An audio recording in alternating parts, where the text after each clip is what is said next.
Good morning everyone. एक बार फिर से आप सभी का क्रेजी जी के ट्रिक के डेली करंट अफेयर की सीरीज में स्वागत है। आइए आज के सेशन को स्टार्ट करते हैं। 29 नवंबर के सभी करंट अफेयर को आज के सेशन में हम डिटेल में डिस्कस करेंगे। एक एक फैक्ट, एक एक क्वेश्चन आपके लिए एग्जाम के पॉइंट ऑफ व्यू से बहुत ही इंपॉर्टेंट है, इसलिए सेशन को एंड तक देखिएगा। पीडीएफ आपको क्रेजी जी के ट्रिक के एप्लीकेशन पर मिलेगी, वहां से आप कलेक्ट कीजिए। यहां पर आप सभी के लिए एक बहुत ही इंपॉर्टेंट अपडेट देता हूं, आप सभी को ध्यान से सुनिए। आप सभी के लिए देखिए जीएस की मास्टर क्लास शुरू होने वाली है क्रेजी जी के ट्रिक के यूट्यूब प्लेटफॉर्म पर। 1 दिसंबर से सुबह 9 बजे आपको जीएस की मास्टर क्लास रोज मिलने वाली है, जहां पर जीएस के ऐसे टॉपिक जो कि रिसेंटली एग्जाम में बार बार देखे गए हैं, बार बार रिपीट हो रहे हैं, उन सभी को ध्यान में रखते हुए एग्जाम ओरिएंटेड टॉपिक्स को यहां पर कवर किया जाने वाला है। बहुत ही अच्छी शॉर्ट ट्रिक के माध्यम से, बहुत ही इजी कॉन्सेप्ट के माध्यम से अक्षय सर आपके लिए ये क्लास लाने वाले हैं। 1 दिसंबर मॉर्निंग में 9 बजे से आपको रोज सुबह 9 बजे ये जीएस की मास्टर क्लास रोज मिलने वाली है। इसकी पीडीएफ आपको चाहिए तो आपको जीएस बाय अक्षय सर आप टेलीग्राम चैनल को ज्वाइन कर लीजिए। नीचे इसकी डिस्क्रिप्शन में मैं आपको लिंक दे दूंगा, इस टेलीग्राम चैनल को आप ज्वाइन कर लीजिए। वहां पर आपको रोज पीडीएफ अवेलेबल हो जाएगी।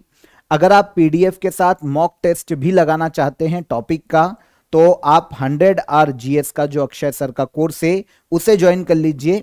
वहां पर आपके पास पीडीएफ के साथ साथ मॉक टेस्ट भी आपको कोर्स के अंदर ही मिल जाता है। तो इसकी भी लिंक मैंने आपको डिस्क्रिप्शन में दे दी है 100 आर जीएस कोर्स की। जिसने ज्वाइन कर लिया है उनके लिए ऑटोमेटिकली आपके कोर्स में आपकी पीडीएफ और मॉक टेस्ट दोनों वहां पर आपको अवेलेबल हो जाएंगे। तो इंतजार कीजिए, 1 दिसंबर से तैयार रहिएगा। रोज सुबह 9 बजे आपको क्रेजी जी के ट्रिक यूट्यूब प्लेटफॉर्म पर रोज आपको जीएस का एक वीडियो मिलने वाला है। एग्जाम ओरिएंटेड सारे टॉपिक को वहां पर बहुत ही इजी वे में कवर करवाया जाएगा।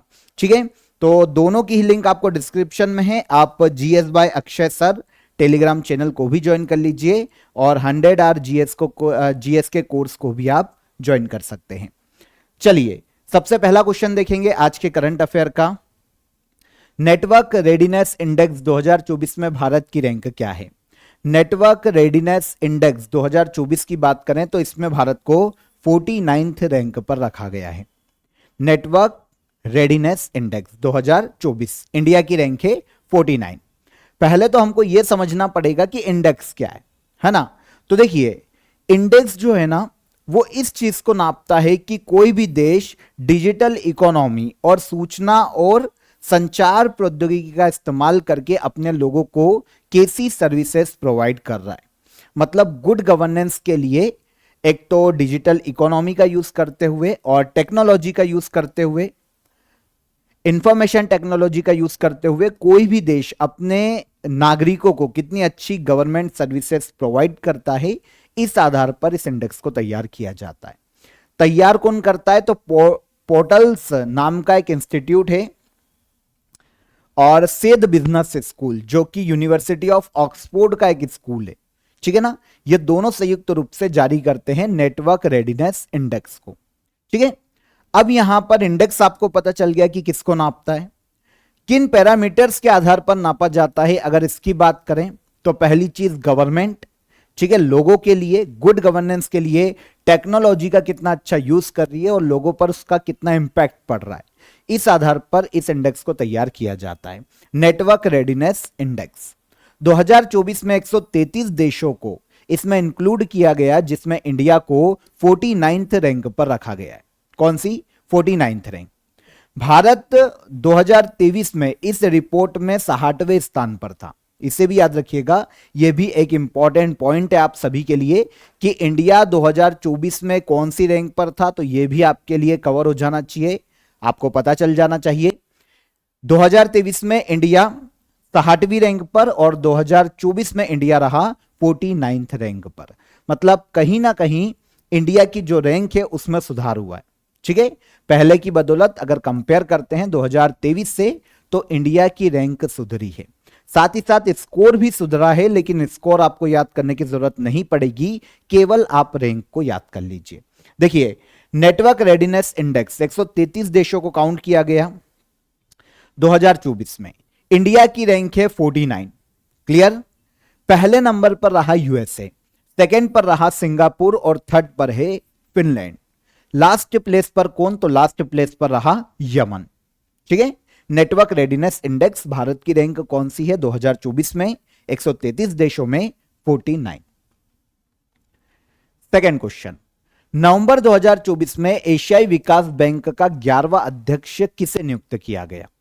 तो एशियन डेवलपमेंट बैंक, इसके 11वें अध्यक्ष या प्रेसिडेंट अपॉइंट किए गए हैं मासातो कांडा।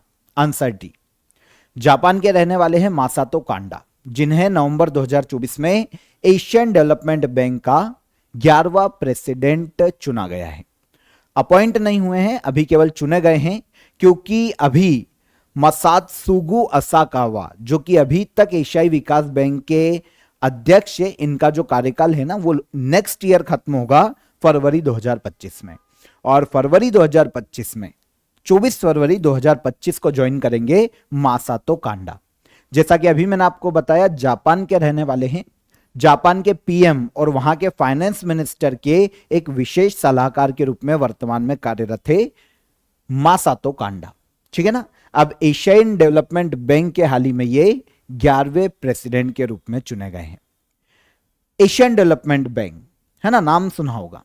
एशिया के देशों में, एशिया प्रशांत क्षेत्र के जो देश है नॉर्मली, उनमें आर्थिक और सामाजिक विकास को बढ़ावा देने के लिए एशियन डेवलपमेंट बैंक काम करता है।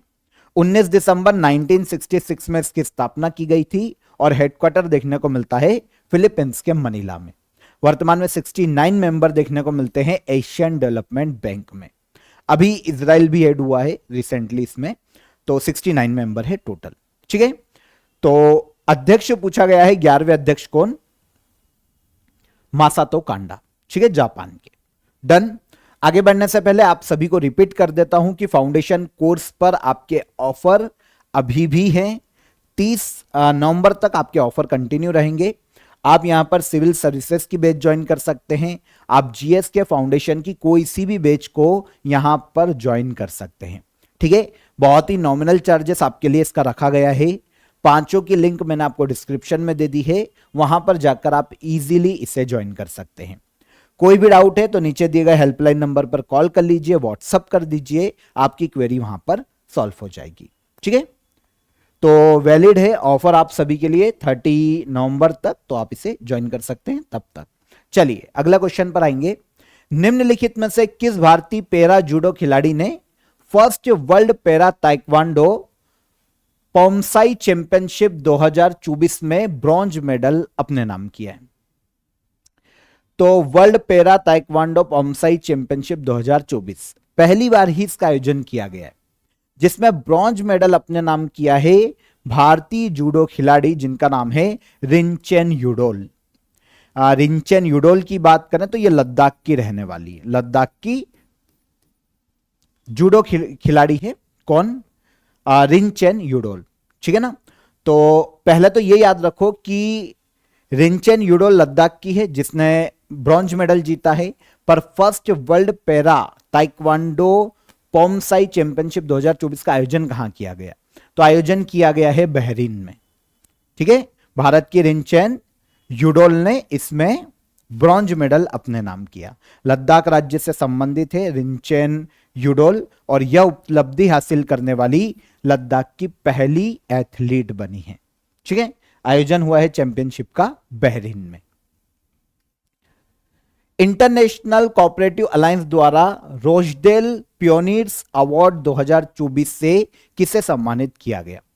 तो हाल ही में देखिए इंटरनेशनल कोऑपरेटिव अलायंस है ना, सहकारिता क्षेत्र में काम करने वाली इंटरनेशनल ऑर्गेनाइजेशन है इंटरनेशनल कोऑपरेटिव अलायंस। इसने रोजडेल पायोनियर्स अवार्ड 2024 हाल ही में घोषित किया है, जो कि दिया गया है हाल ही में, देखना पड़ेगा मुझे, एक सेकंड रुकिएगा, ये दिया गया है डॉक्टर उदय शंकर अवस्थी को। ठीक है, आंसर ले लीजिएगा, डॉक्टर उदय शंकर अवस्थी। कंफ्यूजन हो रहा था मुझे, आंसर लीजिए, आंसर बी। तो इंटरनेशनल कोऑपरेटिव अलायंस द्वारा रोशडेल पियोनियर्स अवार्ड 2024 डॉक्टर उदय शंकर अवस्थी को हाल ही में दिया गया। देखिए अवार्ड किस क्षेत्र में दिया जाता है, देता कौन है, ये तो आपको क्लियर हो गया होगा। ठीक है। सन 2000 से यह अवार्ड दिया जा रहा है लगातार। किस क्षेत्र में दिया जाता है, किस उद्देश्य से दिया जाता है? तो किसी भी इंडिविजुअल, किसी भी व्यक्ति या संगठन को यह अवार्ड दिया जा सकता है जिसने सहकारिता क्षेत्र में इनोवेशन को बढ़ावा देने के लिए, फाइनेंशियल सस्टेनेबिलिटी को बढ़ावा देने के लिए अपना योगदान दिया हो, सहकारिता के क्षेत्र में, है ना, कोऑपरेटिव के क्षेत्र में अपना योगदान दिया हो, तो ऐसे व्यक्ति को रोजडेल पायनियर्स अवार्ड दिया जा सकता है। 2024 में यह जो अवार्ड है डॉक्टर उदय शंकर अवस्थी को दिया गया। ठीक है। वैसे यहां पर यह क्वेश्चन इंपॉर्टेंट इसलिए भी हो जाता है क्योंकि डॉक्टर उदय शंकर अवस्थी दूसरे ऐसे व्यक्ति हैं जिनको, दूसरे ऐसे इंडियन हैं जिनको यह अवार्ड दिया गया। इनके पहले वर्गीस कुरियन, डॉक्टर वर्गीस कुरियन, हमने इनकी पहले भी बात की, अगर आपको याद हो तो कमेंट में बताना डॉक्टर वर्गीस कुरियन को किनका जनक कहा जाता। एक आध दो सेशन पहले ही हमने इनकी बात की थी। ठीक है। तो डॉक्टर उदय शंकर अवस्थी के पहले डॉक्टर वर्गीस कुरियन को यह अवार्ड दिया गया था, और अब दूसरे व्यक्ति, दूसरे इंडियन डॉक्टर उदय शंकर अवस्थी बने हैं जो कि इफ्को के वर्तमान में एमडी के पद पर हैं। ठीक है। डॉक्टर वर्गीस कुरियन को 2001 में इस अवार्ड से सम्मानित किया गया था और अब 2024 में दिया गया डॉक्टर उदय शंकर अवस्थी को। ऑब्वियसली बात है, सहकारिता संस्था या कोऑपरेटिव लिमिटेड के क्षेत्र में योगदान देने के लिए, सहकारी जो संस्थाएं होती है, जो ऑर्गेनाइजेशन होते हैं, उनके लिए काम करने के लिए और ऐसे क्षेत्रों में योगदान के लिए अवार्ड दिया गया। डॉक्टर उदय शंकर अवस्थी वैसे इफ्को इन्होंने ज्वाइन किया था 1976 में। ठीक है। इनके नेतृत्व में इफ्को ने काफी अच्छा परफॉर्मेंस दिखाया था, काफी अच्छा काम किया है, उत्पादन क्षमता भी बढ़ी है इफ्को की, साथ ही साथ उसकी जो नेट एसेट्स है उसमें भी कहीं ना कहीं वृद्धि देखने को मिली थी। तो लगातार इफ्को को बढ़ावा देने के लिए डॉक्टर उदय शंकर अवस्थी ने अपना योगदान दिया, तो इसीलिए इन्हें दिया गया है रोचडेल पायनियर्स अवार्ड 2024 के लिए। ठीक है। वर्ष 2026 में एशियाई राइफल और पिस्टल कप की मेजबानी कौन सा देश करेगा? तो 2026 में एशियाई राइफल और पिस्टल कप की मेजबानी करने वाला है इंडिया। Answer B. ठीक है। एशियाई राइफल और पिस्टल कप कौन मेजबानी करेगा, कहां पर आयोजित किया जाएगा? तो भारत की राजधानी नई दिल्ली में इसका आयोजन किया जाने वाला है 2026 में। हाल ही में national rifle association of India ने इसे अनाउंस किया है कि भैया एशियन शूटिंग कॉन्फेडरेशन जो कि आयोजन करवाता है एशियन राइफल और पिस्टल कप का, इसने मेजबानी सौंपी है इंडिया को। तो एक चीज और क्लियर हो जाती है कि एशियन राइफल और पिस्टल कप का आयोजन कौन करवाता है? एशियन शूटिंग कॉन्फेडरेशन इसका आयोजन करवाता है। एशिया के देशों के मध्य में एक प्रमुख शूटिंग चैंपियनशिप है। 2026 में आयोजन कहां किया जाएगा? इंडिया में। इंडिया के पास मेजबानी है 2026 के लिए। आगे बढ़ेंगे। किस राज्य में 12वें अंतरराष्ट्रीय पर्यटन मार्ट का आयोजन किया गया? 12th इंटरनेशनल टूरिज्म मार्ट का आयोजन किया गया है हाल ही में असम के काजीरंगा क्षेत्र में। यह आयोजन हाल ही में हुआ है। आपको नाम से समझ में आना चाहिए कि भाई टूरिज्म को बढ़ावा देने के लिए स्पेशली भारत के जो उत्तर पूर्वी राज्य वहां पर और उसके साथ साथ पूरे इंडिया में टूरिज्म को बढ़ावा देने के लिए इंटरनेशनल टूरिज्म मार्ट का आयोजन किया जाता है। 2024 में यह 12वां एडिशन है जो कि असम के काजीरंगा में आयोजित किया गया। भारत के जो वर्तमान में union minister of tourism and culture है श्री गजेंद्र सिंह शेखावत, इन्होंने इनोग्रेट किया है इस टूरिज्म मार्ट को। ठीक है। अंतरराष्ट्रीय पर्यटन मार्ट का आयोजन भारत सरकार के पर्यटन मंत्रालय के द्वारा किया जा रहा है, इसी के द्वारा किया जाता है। इस साल 12th एडिशन है इंटरनेशनल टूरिज्म मार्ट का।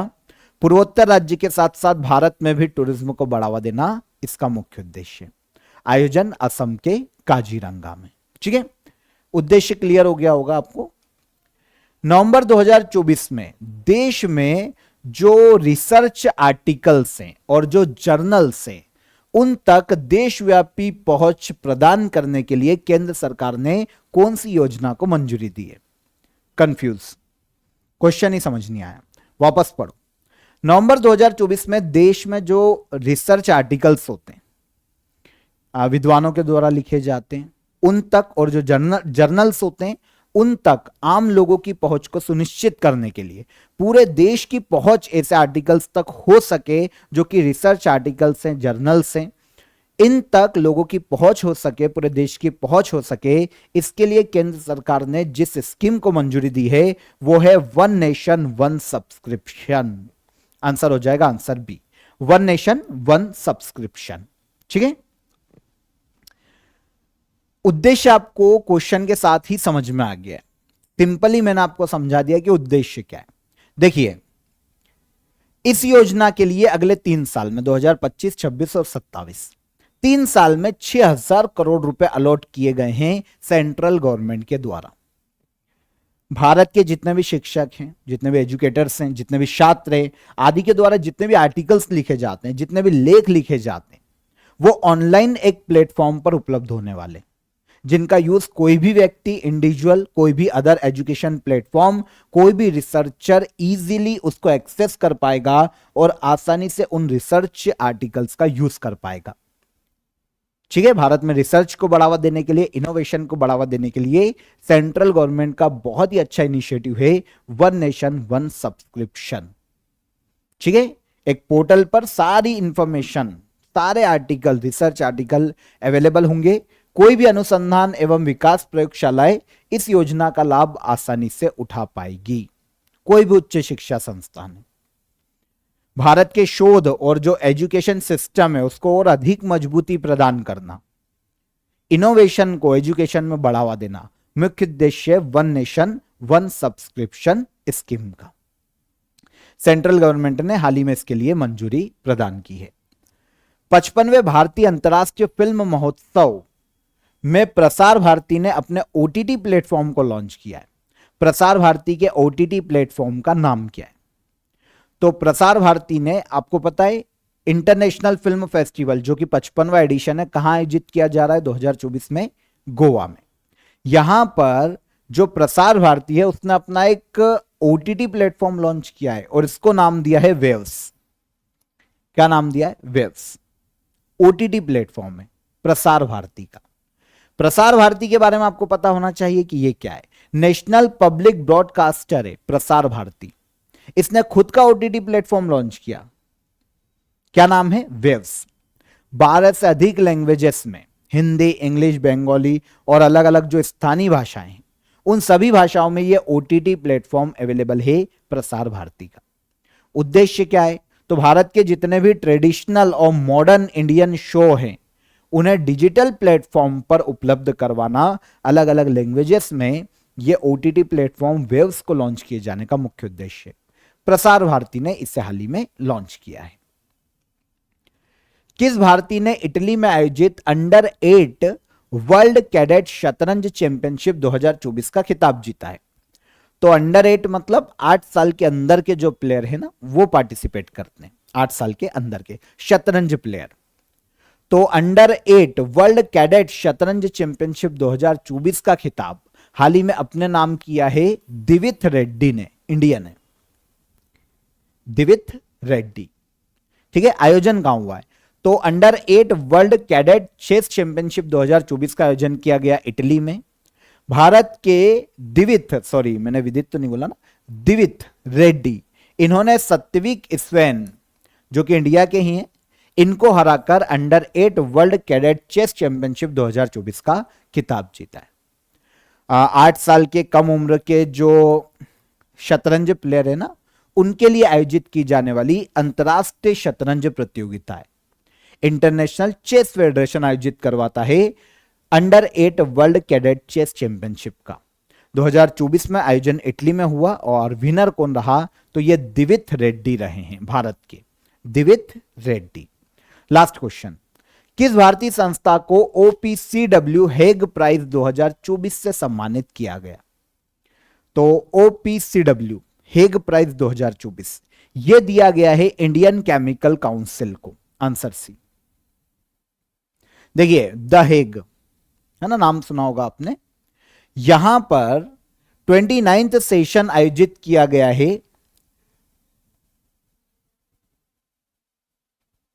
कॉन्फ्रेंस ऑफ स्टेट्स का, ठीक है, मतलब जितने भी स्टेट है नॉर्मली अलग अलग देश, उनका एक इंटरनेशनल एक सम्मेलन आयोजित किया गया द हेग में, और यहां पर कॉन्फ्रेंस के दौरान इंडियन जो केमिकल काउंसिल है उसे OPCW हेग प्राइज 2024 से सम्मानित किया गया।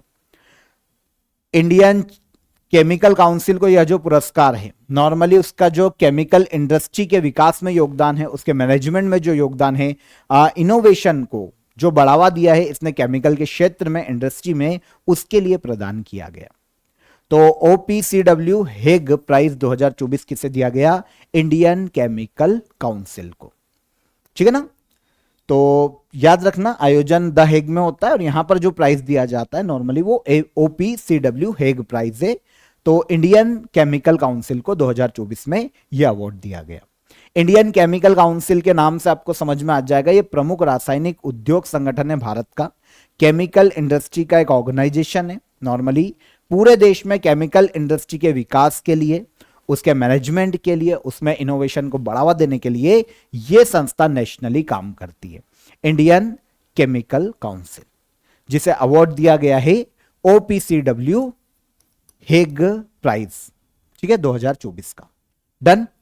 तो यहां पर हमने 29 नवंबर के सभी करंट अफेयर को डिटेल में समझ लिया, एक एक क्वेश्चन को डिस्कस किया है हमने, एक एक फैक्ट को डिस्कस किया है। अब हम बात करेंगे लास्ट डे के रिवीजन की, क्वेश्चन आंसर लेंगे फटाफट, ठीक है। निम्न में से किसके द्वारा बाल विवाह मुक्त भारत पोर्टल का शुभारंभ किया गया?